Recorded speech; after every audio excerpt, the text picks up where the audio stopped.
இயேசுவில் பிரியமான சகோதர சகோதரிகளை, ஆரோக்கியனையினுடைய அன்பு பிள்ளைகளை அனைவரும் சொல்வோம். இயேசுவுக்கே புகழ், இயேசுவுக்கே புகழ், இயேசுவுக்கே மகிமை, இயேசுவுக்கே மகிமை, இயேசுவுக்கே நன்றி, இயேசுவுக்கே நன்றி.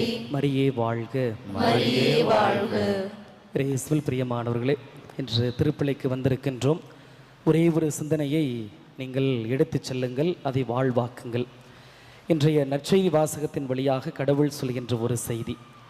நற்செய்தி வாசகத்தில் நாம் வாசிக்க கேட்டோம். இயேசு உரத்த குரலில் கூறியது, என்னிடம் நம்பிக்கை கொள்பவர் என்னிடம் மட்டுமல்ல, என்னை அனுப்பியவரிடமே நம்பிக்கை கொள்கிறார்.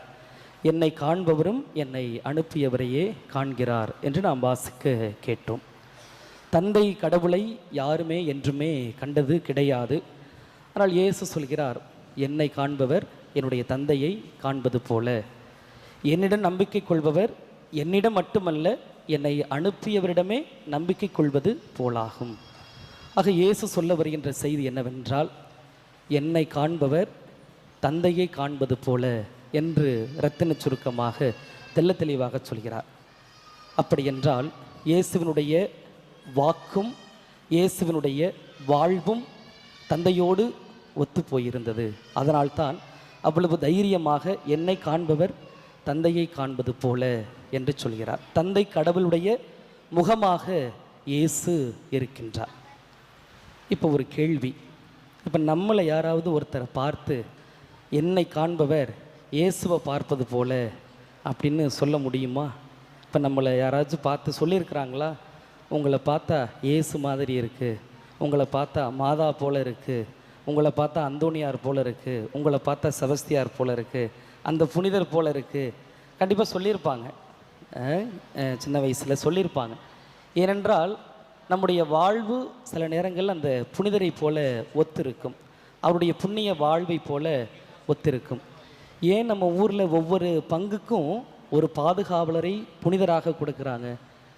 இப்போ ஒவ்வொரு ஊர் பங்கு இருக்குது, எல்லோரும் ஒவ்வொரு பங்குலேருந்து தான் இங்கே வந்திருக்கிறீங்க. ஒவ்வொரு பங்குக்கும் ஒரு பாதுகாவலரை ஏன் நாம் வைக்கின்றோம்? ஏன் திருவிழா கொண்டாடுறோம் அப்படின்னா, அந்த பாதுகாவலர் யாராக இருக்கலாம், தெரிகிறதை ஆண்டவராக இருக்கலாம், ஆரோக்கிய மாதாவாக இருக்கலாம், அல்லது அந்தோணியார், செபஸ்தியார், சவேரியார், எத்தனையோ புனிதர்களை பங்கின் பாதுகாவலராக நாம் வைத்திருக்கின்றோம். ஏன் வைத்திருக்கின்றோம்? வெட்டி பெருமைக்காகவா? இல்லை, அந்த புனிதர்களுடைய புண்ணிய வாழ்வும் நம்முடைய வாழ்விலே பிரதிபலிக்க வேண்டும். உதாரணமாக இப்போ அந்தோணியாரை பாதுகாவலராக வச்சுருக்கீங்கன்னு வச்சுங்களேன். அவர் இறைவார்த்தையை போதித்தார், நிறைய புதுமைகள் செய்தார், இயேசுவோடு உடன் இருந்தார். அப்போ அவருடைய புண்ணியம் அந்த பங்கில் உள்ள ஒவ்வொரு மக்களுக்கும் கிடைக்கப்பெற வேண்டும், அவரை போல நாம் வாழ வேண்டும். அதனால்தான் பாதுகாவலராக வைக்கிறோம், நன்றி சொல்கிறோம், திருவிழா எடுக்கிறோம். அதே போல் நாமும் நம்மளுக்குள்ளாகவே ஒரு கேள்வியை எழுப்பிக்கொள்ள வேண்டும். என்னை பார்த்து யாராவது நீங்கள் கிறிஸ்துவை ஒத்திருக்கிறீர்கள், அந்த புண்ணிய வாழ்வு உங்களிடத்தில் இருக்கிறது, அல்லது ஞானஸ்தான பேர் வச்சுருப்போம், ஏதாவது ஒரு புனிதருடைய பெயர் வச்சுருப்போம், அவர்களை போன்ற வாழ்வு ஒத்து போகிறது, என்னை காண்பவர் இயேசுவையோ அல்லது மாதாவையோ அல்லது ஏதாவது ஒரு புனிதரையோ பார்ப்பது போல இருக்கிறது என்று சொல்லி இருக்கிறார்களா அப்படி என்று கேள்வி எழுப்ப வேண்டும். அல்லது சொல்ல முடியுமா அப்படின்னு ஒரு கேள்வி எழுப்பலாம். சொல்லுவாங்கப்பா அது, ஆனால் சொல்ல மாட்டாங்க, இருக்குது ஆனால் இல்லை அப்படிலாம் சொல்லக்கூடாது. நம்மையும் பார்த்து சொல்லலாம், சொல்ல வைக்க முடியும். ஆனால் ஒரு சின்ன சிக்கல் இருக்குது. என்ன சிக்கல் அப்படின்னா, நாம் இந்த உலகத்தில் வாழ்ந்து கொண்டிருக்கின்றோம், இங்கே தான் வாழணும், வேறு வழி கிடையாது. வேறு எங்கேயும் போய் நிலாவில் வேறு வேற்று கிரகத்தில் வாழ முடியாது, எதிர்காலத்தில் கூட நடக்கலாம். ஆனால் இப்போ at present we should live here, இங்கே தான் வாழணும், இந்த உலகத்தில் தான் வாழணும். இந்த உலகத்தில் வாழ்ந்து கொண்டிருக்கின்ற நம்ம இந்த உலகத்தினுடைய சிந்தனைகள் எல்லாம் பாதிக்கும், நம்முடைய வாழ்வு பாதிக்கும். இப்போ யாராவது பாசிட்டிவாக பேசிகிட்டு இருக்காங்கன்னு வச்சுக்கோங்களேன், அவர்கள் கூடவே நீங்கள் இருந்தீங்கன்னா நீங்களும் அதேமாரி மாறிடுவீங்க. ஒருவேளை நீங்கள் நெகட்டிவாக திங்க் பண்ணுறவங்களா இருந்தாலும் கூட இந்த நல்ல மாதிரியான நல்ல சிந்தனைகளை பாசிட்டிவாக பேசிகிட்டு இருக்காங்க பார்த்தீங்களா, அவர்கள் கூட இருந்தீங்கன்னா உங்களுடைய சிந்தனையும் சொல்லும் செயலும் பாசிட்டிவாகவே மாறிடும். ஒருவேளை நீங்கள் நல்ல சிந்தனைக்கு உரியவராக இருக்கிறீங்க, பாசிட்டிவாக இருக்கிறீங்க, ஒரு 4 பேர் நெகட்டிவாக எப்போ பார்த்தாலும் எதிர்மறையாக நடக்காது, வீணாக போயிடும், முடிஞ்சிரும் அப்படின்னு பேசிகிட்டு இருக்கவங்கள்ட்ட ஒன்றும் வேண்டாம், ஒரு நாள் போய் வாழ்ந்து பாருங்கள், நீங்களே எப்படி மாறிடுவீங்க? நெகட்டிவாகவே மாறிடுவீங்க. நீங்களும் அப்படி தான் பேச ஆரம்பிப்பீங்க. அப்போ இந்த உலகத்தினுடைய சிந்தனை நம்மை பாதிக்கின்றது. இந்த உலகத்தில் வாழ்ந்துக்கிட்டு இருக்கோம், அந்த சிந்தனை நம்மை பாதிக்குது, கடவுளிடத்தில் நெருங்கி வர விடாமல் தடுக்கின்றது. அப்போ நம்மில் கடவுளை காண வேண்டுமா, நம்முடைய சிந்தனையும் அவரை போல் இருக்க வேண்டுமா? என்ன வழி? நிறைய வழி இருக்கிறது. ஒரே ஒரு வழியை மட்டும் சொல்கின்றேன். நாம் தவக்காலத்தை முடித்து பாஸ்கா காலத்தில் இருக்கிறோம். தவக்காலத்தில் நிறைய பக்தி முயற்சிகள் செஞ்சுருப்போம், நிறைய ஆன்மீக முயற்சிகளை செஞ்சுருப்போம். நான் இப்போ புதுசாக சிந்திச்சு பார்க்குறேன், ஏன் பாஸ்கா காலத்தில் ஆன்மீக தவ முயற்சிகள் செய்யக்கூடாதா? தவக்காலத்தில் மட்டும்தான் செய்யணுமா?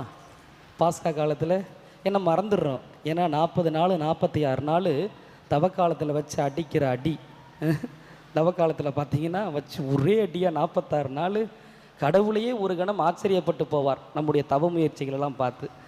அப்பாடியோ, நம்ம பிள்ளைங்களா 46 நாள் பயங்கரமாக இருக்கிறாங்களே அப்படின்னு சொல்லிட்டு தவ முயற்சிகளை 46 நாள் செய்கிறோம். ஆனால் என்ன ஆகுது, எந்த ஸ்பீடில் தவ முயற்சி செய்கிறோமோ அதே ஸ்பீடு இல்லை, இன்னும் ஒருபடி மேலே போய் பாஸ்கா காலம் வந்தோடனே பழைய குருடி கதவு துரடி அப்படிங்கிற மாதிரி எல்லா தவ முயற்சி பறந்து போயிடுது. அதுக்கப்புறம் எப்போ தேடணும் அப்படின்னா அடுத்த வருஷம் தவக்காலம் எப்போ வருது பாருங்கள், அப்போ தான் தேடுற மாதிரி இருக்குது. அதனால தான் நான் புதுசாக ஒன்று சிந்தித்தேன், ஏன் பாஸ்கா காலத்தில் ஒரு தவ முயற்சி நீங்கள் செய்யக்கூடாது? இன்றைக்கி செய்கிறோம். இன்றைக்கி நம்ம எல்லாம் பாஸ்கா காலத்தில் ஒரு தவ முயற்சி செய்கிறோம். என்ன தவ முயற்சி அப்படின்னா, நம்முடைய சிந்தனைகளும் அல்லது நம்மை பார்ப்பவர்களும் கடவுளை காண வேண்டுமா? இயேசு சொல்கிறார்ல, என்னை காண்பவர் தந்தையை காண்பது போல. அதே போல் நம்ம பார்க்குறவங்க கடவுளை பார்க்குற மாதிரி இருக்கணுமா? என்ன செய்யணும் அப்படின்னா, நம்முடைய சிந்தனைகளை மாற்றம் செய்ய வேண்டும். ஏன்னா விஷம் படிஞ்சிருக்கு, பாய்சன் ஆகிருக்கு. இப்போ உள்ள உணவுப் பொருள் சொல்கிறோம்ல, நச்சு கலந்துருக்கு, விஷம் கலந்துருக்கு அப்படிங்கிற மாதிரி இந்த உலக சிந்தனைகளால் நம்முடைய சிந்தனைகள் எல்லாம் சில நேரங்களில் விஷம் கலந்துருக்கு, தீமையாக இருக்குது. சுத்தம் செய்யணும். எப்படி சுத்தம் செய்கிறது? கடவுளுடைய வார்த்தை மட்டுமே. இந்த கடவுளுடைய வார்த்தையை கொண்டு மட்டுமே நம்முடைய சிந்தனைகளை தூய்மை செய்ய முடியும், நம்முடைய சிந்தனைகளை புதுப்படைப்பாக மாற்ற முடியும். அதனால் என்ன ஒரு பாஸ்கா தவ முயற்சி செய்யணும்னா, நீங்கள் தினந்தோறும் ஒரு அதிகாரத்தையாவது இந்த பைபிளில் வாசிங்க.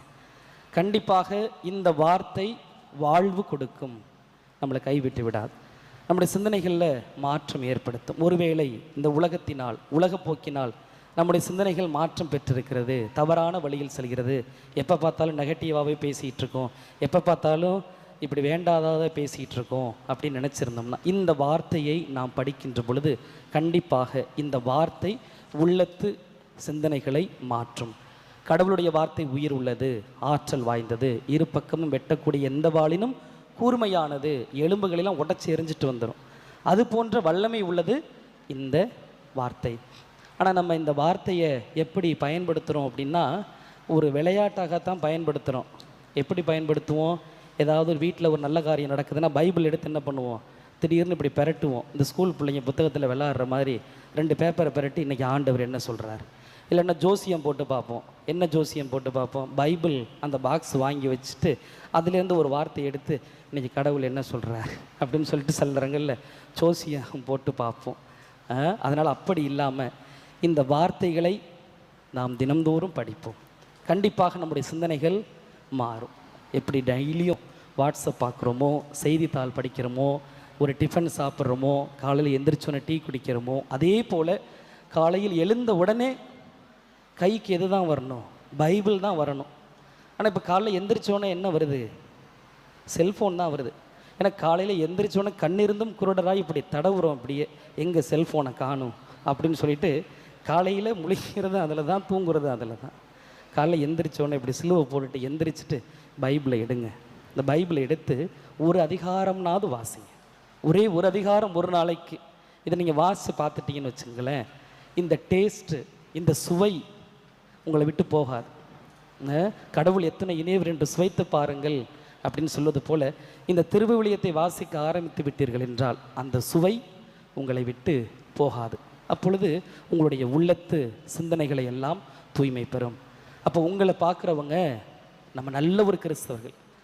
இப்போ ஒரே நாக்கு தான், அந்த ஒரே நாக்கு தான் நம்ம நல்லது செஞ்சோம், புண்ணிய வாழ்வின்படி வாழ்ந்தோம் அப்படின்னா என்ன சொல்லுவாங்க? நீங்கள்லாம் கிறிஸ்டின் தானே அப்படின்னு சொல்லுவாங்க. அப்படி தானே, நீங்கள்லாம் கிறிஸ்தவர்கள் தானே அப்படிம்பாங்க. ஆனால் நம்ம வாழ்வு கொஞ்சம் மோசமாக இருந்துச்சுன்னா என்ன சொல்லுவாங்க? அதே நாக்கு என்ன சொல்லும்? நீங்கள்லாம் கிறிஸ்டினா சொல்கிறாங்கல்ல, நீங்களாம் கிறிஸ்தவர்களா, என்ன இப்படி இருக்கிறீங்க அப்படின்னு சொல்கிறாங்கல்ல.